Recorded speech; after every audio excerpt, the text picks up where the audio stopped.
CBS News legal analyst Rikki Klieman joins us at the table to discuss. Rikki, welcome. Thank you. So are you surprised by the speed in these two articles?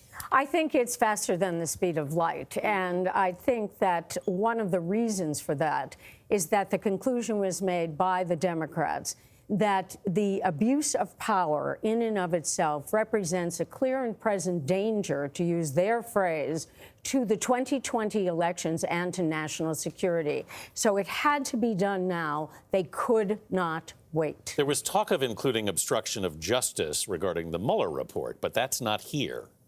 There was bribery, too. Bribery or extortion. Bribery, of course, named in the Constitution as to one of the high crimes and misdemeanors, bribery and treason. But ultimately, abuse of power was what we were looking at. You had 17 witnesses who testified in the initial hearings before the Intelligence Committee. And those 17 witnesses, career diplomats, people who were not political, they really talked of a story that reeked of abuse of power. And then you had the constitutional lawyers who were saying, if this is not impeachable, I don't know what is. So, choice, narrow or wide? Well, narrow because of clear and present danger. If you go wide, if you were going to go back into the Mueller report and look at those enumerated acts of corruption, then you were going to get into one of these contests that people would be spitting at each other across the aisle. Well, they're going to do that anyway. They are, but they would have said, this has already been decided.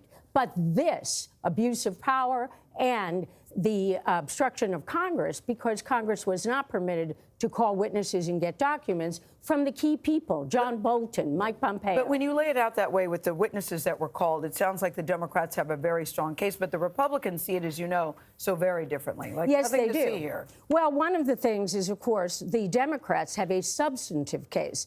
And if you are a Democrat, or you could be an independent who could be swayed, they are giving you actual factual arguments. The facts are not disputed here. The Republicans, on the other hand, are giving you process arguments. Right, but if this goes to the Senate, it's going to be run by the Republicans. Yes, and it is going to be run by Mitch McConnell, lest we forget.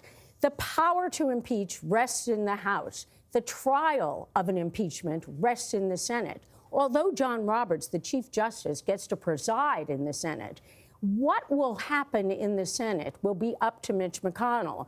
And if I were a betting woman, I would say what the Republicans are going to try to do is to put Joe Biden and his son Hunter Biden on trial, as well as Ukraine and this completely false, absolutely debunked theory that it was Ukraine that really messed up into interfering in the 2016 elections. We've seen it at these hearings. The Republicans will not let this go. So what you're basically saying it could end up being a big mess.